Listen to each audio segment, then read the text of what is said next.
Carmelo, curse your sudden and obvious betrayal. It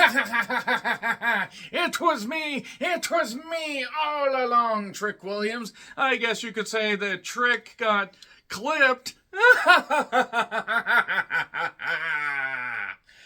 Look, we all saw it coming. We all knew it was coming. Did it still hurt? Possibly. I'm John Renton with my review WWE NXT Vengeance Day 2024 in Clarksville, Tennessee. Take the last Trick train to Clarksville, and they'll meet you at the station. And Mello will be there by 4:30 to beat you into submission, and he is him. I'm sorry, but nobody does evil like me. I need to rewatch Powerpuff Girls at some point. But anyway, yeah, let me know your thoughts on this show in the comments, please. I gotta be honest, there were issues that I had with this particular show. First things first, Booker T is out with a medical issue. I'm not sure what, it's none of my business. If he felt this was the time to address it, in all seriousness, I hope that he takes as much time away as he needs to. Whatever he needs to do to recover, he's in his 50s, possibly close to 60. I'm trying to remember his exact age. But you know what? If these things come up, him being off commentary wouldn't be the worst thing either. You give somebody a chance. Hell, if CM Punk is recovering from his triceps injury, have him do commentary for a bit, because apparently Booker isn't just going to be out for this particular event, but for a number of weeks of television. So I might actually tune into the television, because there were certain things that happened on this show that make me think, maybe I should check it out, including one vignette that might actually give me some inspiration, because SmackDown sure ain't giving me a lot of inspiration. That being said, they were at the F&M Bank Arena in Clarksville, Tennessee, 6,000 seat capacity, according to Wikipedia, and according to WrestleTix, they had around 4,000 people there. I'm going to say that crowd was pretty goddamn active. There were a few moments where they weren't, but nevertheless, I did tune into the kickoff. We just had a bunch of backstage segments. We had the young Steiner and Corbin try cowboy hats on, and Noah referred to some cowboy movie in the early to mid 2000s. Noah, what the fuck is wrong with you? He knows exactly who the hell he is. Now, he's an awesome guy. He just strange, and I know something about strange tweets. So I thought that was Keith David doing the narration, and then a coin fell right into his skull. If you've seen Nope, you get it. If you haven't, I'm sorry for spoiling it, but it has been out for about a year and a half. Video packages run down the card. Okay, just getting this out of the way. I've seen some clips, a couple matches from NXT, but honestly, since New Year's Evil, I have not really paid that much attention to NXT. Why? Because of a variety of reasons. I have tuned into the things I really want to see. Other than that, I've skipped quite a bit of it. I wish I could have skipped some of this show. Vic Joseph and Wade Barrett on the call. It's nice that Wade made the journey there just to fill in till they can get somebody else. I don't know who the fuck else they can get. Byron. Maybe they get Byron back on commentary. They could have had Mackenzie Mitchell on there. We could have had I almost said a father-son. A husband and wife do. What the hell is wrong with me? Just because we were in Tennessee. I'm sorry to everybody in Tennessee. I couldn't resist. We have a lot of, weird, woodsy, incestuous areas here in Washington, believe it or not. I'm sure Tennessee has definitely cleaned up their act. Let me get off of this, because I've just pretty much pissed off everybody from Tennessee who's watching this, all 5 of you. So, the bikey entrance for Corbin, who was wearing like a hood that looked like it was from Quest of the Delta Knights, only not as good. That is a deep cut for MST3K fans. And Steiner was also out on his trikey. I know his name is Braun Breaker, but I'm sorry, Steiner. Steiner is better. Anyway, Steiner and Corbin against Trick and Mello. So, can Trick open and close the show with victories? No, he can't. And if you thought that, I really don't know what to tell you. The ropes had issues. There was some flummox with the ropes. They either were too loose or not. Something was not coagulating here, because there were a lot of botches, and not botches you would normally get in this because they were flummoxed on the ropes. It wasn't like the 2 out of 3 falls match between the Rockers and the Hart Foundation. It was what it was. Steiner did hit a nice, pop-up cutter. That's kind of cool. Mello did end up being targeted for a little bit. There were some slip-ups. Corbin doing an assisted dive because why not at this point? The fact that Corbin has been in the company for at least 11 years by this point, that speaks volumes as to what the company thinks of him. And I'm not knocking. I'll knock him for picking on a friend of mine in particular for no goddamn reason. They know who they are. But I'm not going to knock the fact that the man has certainly been somebody that, the company has seen value in. So then at one point, Steiner hits a swanton, more like a brawnton. And if you think that's the only pun I'm going to say during this review, you don't know me very well. Mello takes a spear instead. Trick 1, 2, 3. That won't factor into the finish. Ilya package, and then one on Gigi. Gigi apparently has been jobbing on main event, according to Belena. Shout out to her for telling me that, because I don't watch main event. I only have so many hours in the day, especially when I'm working and watching a bunch of movies. Trying to beat my record of 276 movies that I watched that were released in 2023. And I'm already at 25 movies. Yay! Joe Wayne Gacy was moving remarkably well after being tossed into a dumpster and then speaking. And he was coherent about 2 segments later on the most recent NXT. Because fuck your logic. Joe Wayne Gacy basically... Okay, Joe Gacy, I'll just say that. I dropped the Joe Wayne Gacy thing. He dropped the cult leader stuff. He basically was channeling what he did in, I guess, Combat Zone Wrestling or GCW or whatever deathmatch promotions he worked. Gacy can work. Gacy can talk. He doesn't need to have a prototypical wrestler's physique. I hated the schism stuff. It was stupid. And he took on Dijak, who apparently is still channeling Masahiro Chono. It's a no DQ match. Look, I am sick to death of including so much weaponry in no DQ matches when you could just incorporate it here and there. You don't need to instantly bring out stuff like bringing out nightsticks. Why does Dijak have a nightstick? Why does Gacy have a nightstick? Why were there toy cars and toy soldiers, not copies of the bomb that was a 1998 movie called Small Soldiers, or the song Toy Soldiers by, I forget the name of the band, Malika or something? Nevertheless, why put that on there? Because that just instantly makes it shit. I'm sorry, but you don't need to do all this stuff. There was one point where there were duct tape rolls brought in. Gacy had, a can put over him, kept getting knocked down and get back up again. Ain't nothing going to keep him down. And then, Dijak takes his fall through a table. The distance wasn't quite covered properly. He was lucky that he didn't really snap his neck. I'm glad he didn't, because I like Dijak. I mean, even if I didn't like somebody, I wouldn't want that to happen. But it was a stupid spot.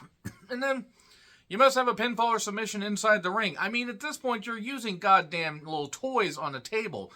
What the fuck is even wrestling logic? A German release onto a trash can that missed. That was a stupid spot.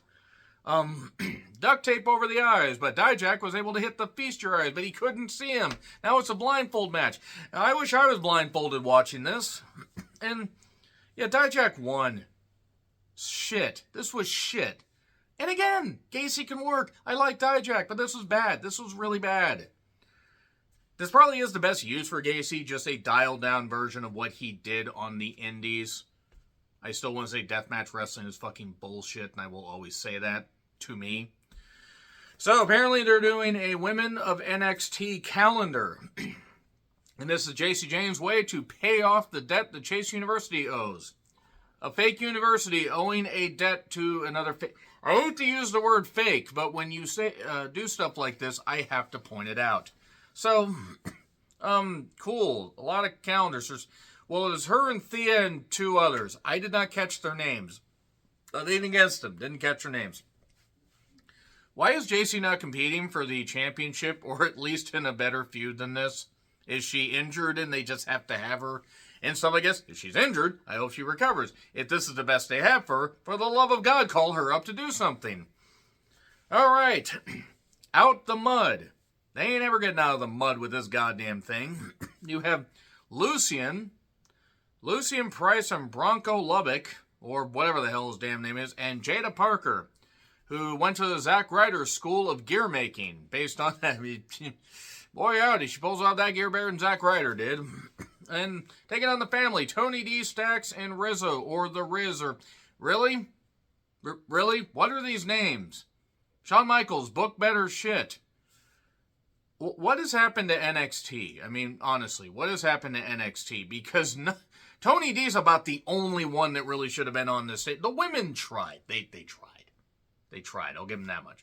Stax isn't that bad. These two big guys, they need a lot more seasoning. Scripps is out there, or whatever the fuck his name is now. The former Reggie. And this was not good. I mean, there was one point where Rizzo did a dive. I feel like I'm talking about a goddamn Grease knockoff. This was a collection of sloppiness. The crowd was into it. I can't deny that. Tony D got a victory over one of the guys. This feud couldn't get out the mud. This match didn't get out the mud. This match was buried further. So, why is metaphor a thing? Genuine question. You have talent in that group. I'm sorry, but it's stupid. I can't understand a goddamn thing Noam Dar says. I will never understand a thing Noam Dar says. Even though he did have that meme talking about the lovely Alicia Fox. That's all you're going to get right now. I'm tired. We got a package on Steiner. They were prominently featuring Braun Breaker's package tonight.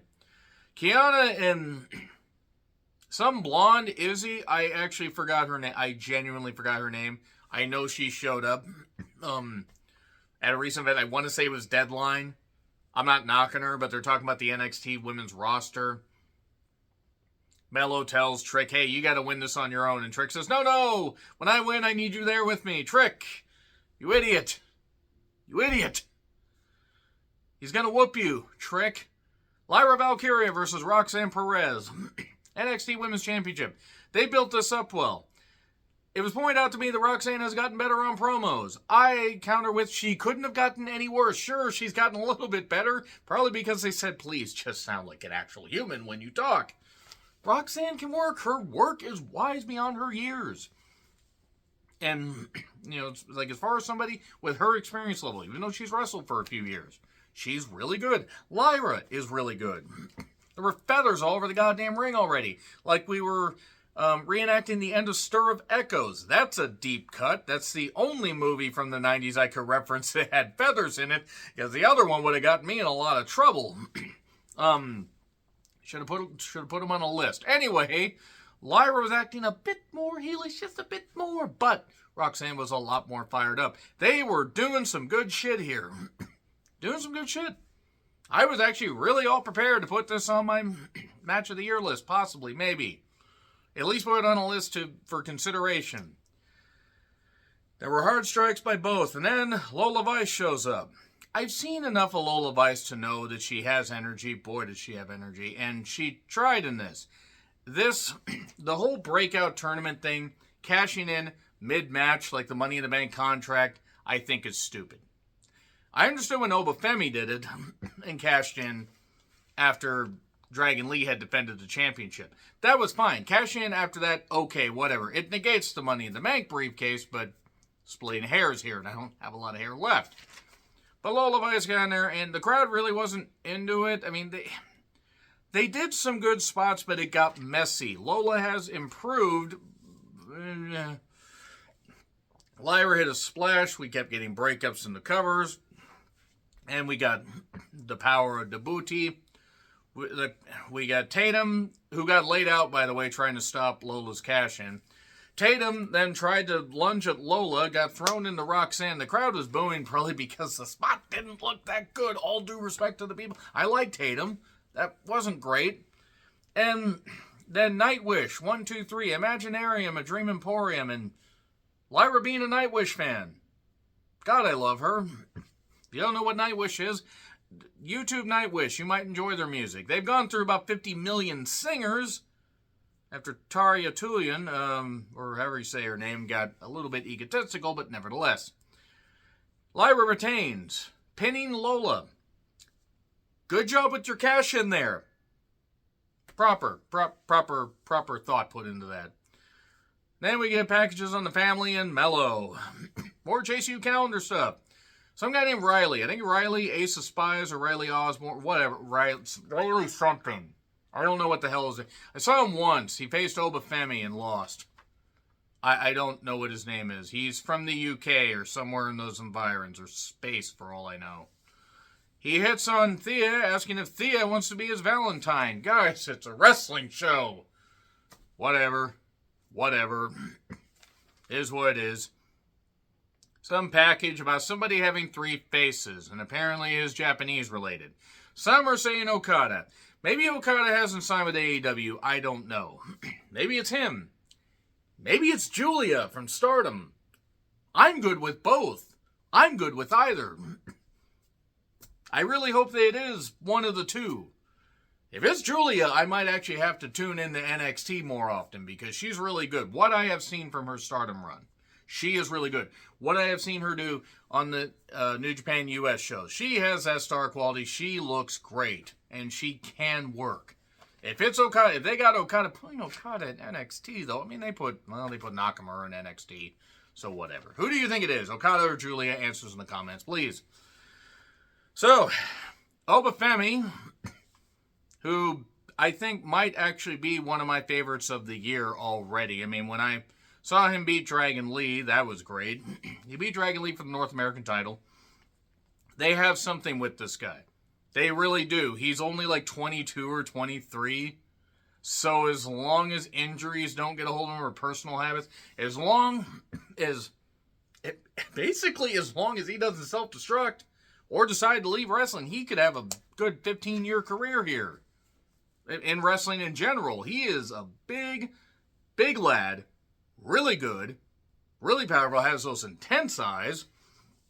Dragon Lee kept hitting and running. He got stomped to the face, but Oba kept firing back, just throwing him down. Oba chants, Oba, Oba, Oba. He kept yelling, stay down, when Dragon Lee was outside. Drop kick in the corner, staring up at the spotlights. But there was one nice spot where Dragon Lee kept trapping his arms and pulling him back. And Oba used his teeth to get on the ropes to break the hold. That's different. I think I have seen somebody do that before, but it's been a long time, so that was good. And then powerbomb by Lee, catching Oba off the ropes using using good power there. 1, 2. Chop on the apron, the hardest part of the ring. Rolling DDT on the floor, almost on the monitor. Looked deadly. And Oba looked like he was ready to be put down, and then he hit the snake guys, he hit the toss, and he hit the Oba bomb. 1, 2, I don't know what the hell they're calling it. 1, 2, 3. He retains. Big pop. They got something with Oba. He did really good shit here. And then Lexus King confronts that Riley Ace of Spies guy. Anybody that gets the Riley Ace of Spies reference, I love you guys. Imagine getting beat up by a guy named Lexus, a guy that looks like a discount version of Johnny Depp's Pirates of the Caribbean character, Jack Sparrow. That was the name. I didn't like those movies, so that's why I really totally forgot. I like Keira Knightley in it.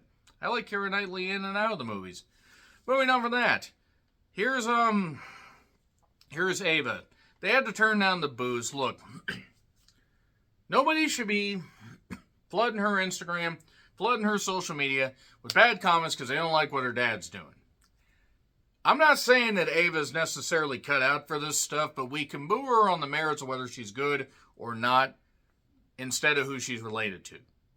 Now, if this just continues to happen and she doesn't improve after a year or two, okay, then we can say something.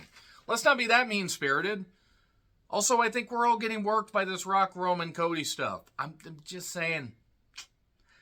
Some talents are tweeting out about it. Logan Paul tweeted out about it, but then when Ricochet started tweeting out, now you got all these news outlets talking about it. The We Want Cody thing. I think it's a work. They're probably trying to recreate the Yes movement. Good fucking luck. Also want to say that I will be reviewing Raw tomorrow, but I will be reviewing it on delay. On delay! Because I'm going to a mystery movie. So, Idris Enofe and Malik Blade apparently are having issues, and some blonde is trying to motivate them. Then Axiom Verge and Frazier show up. What? Who was the blonde? I don't know. I'm not knocking. Who was the blonde? So, Roxanne is then battling with Lola Vice backstage, and agents, including one guy that looked like he was a blood vessel about to burst, was back there. package on Ilya and Trick. Backstage, preparations are all ready. Loud whoop that Trick chants. I don't know what hookers did to the people of Clarksville and the environs. They're people that deserve respect, and you pay them their proper wage. Don't beat them up. Don't beat them. I know that's not what it means, but it's funny, at least to me. Anyway, Ilya Dragunov took on Trick with Mello NXT Championship, and this may have been Trick's breakout match, even though he's had good matches before. Had a good showing in that Deadline Iron Survivor Man breakout thing after getting beat up, and then he got 4 points within 2 minutes. Hard hits. Dragunov was already bleeding from the nose because of hard shots. Trick was bleeding from the lip earlier because of that match, and that really didn't get repaired. And even if it had, it wouldn't have been able to really heal. And yeah, there was quite a bit of blood. There was blood dripping down Ilya's legs at some point. Ilya got pissed. That's a bad thing. Clubbing shots. And that blood was flowing. They were doing some stuff. Trick was really calling the spots loudly. Apparently he hung out with John Cena a bit too much. Maybe it wasn't that egregious, but it was close. And then Mello gets in Ilya's face after a rock bottom to the floor, or a bookend, or whatever. Why did you need to do that? Why the hell would you need to do? No possible way to absorb that. Ilya doesn't want to walk by the time he's 40. Nevertheless, Mello gets in Ilya's face, tries to take a swing at him, and then Ilya shoves him into Trick and clips Trick's knee. Oh no! Mello didn't mean to do that. But he's going to act all shocked. Trick kept coming back though. Hit a powerbomb. He hit his own H-bomb. He was just hitting great stuff. Maybe he didn't hit a powerbomb. Maybe he just hit his own version of the H-bomb. But an H-bomb hit Ilya. A second one. 1, 2. Kick out. Holy shit. Big pop. Trick got the big kick. 1, 2. Kick out. And then Mello was getting in the ref's face about his counts. And then Ilya hits Trick right into the referee. And the referee spills into Mello. And then Trick managed to get his own knee, but no referee until 1, 2, kick out. Second referee, by the way. I really thought we were going with a dusty finish of a second referee, and we were going to end up doing a title switch and then switch back. But we got a third H-bomb, and then it was a torpedo, and the knee, it was a collision, but Ilya ends up on top. 1, 2, 3. Champ retains. And then Mello is like saying, you were this close. You're still my boy. And then he finally clips him in the knee. God, nobody saw that. Everybody saw that coming. Everybody. That's the one thing about this story. We all knew it was Mello. And people were like, oh, it hurts so much. I don't think they needed to do this. Because I think you could have had them on the main roster and just had them as a team. We're probably not going to get that till at least next year. We don't need it till next year. You need to let them both fly solo. Mello will probably be up on the main roster full-time after Mania. Trick will be in NXT for a little bit. Keep them on separate rosters, though. If you call Trick up by SummerSlam, have him meet at Mania, or have him meet at the Rumble, and then you can have that match at Mania 41 if you really want to. But yeah, he hits the chair into the knee. The crowd's booing. The crowd starts chanting, fuck you, Mello. That's when you know you got him. And they did the graphic thing in the corner, and I knew it. The instant they did a tight shot on him, I go, he's going to turn. He's going to turn. And he did. So yeah, I might review NXT Weekly. The more I think about him, debating back and forth, we'll see. Depends on if the interest is there. If the interest is there, you let me know in the comments. I do hope that once Booker comes back, maybe they rotate him out of doing commentary. Maybe he just takes it a little easy, dials it down a bit. That being said, it has moments. Agree, disagree, what I said, like, share, subscribe, Twitter handle in the description. I'm John Retlin. I'll see you soon.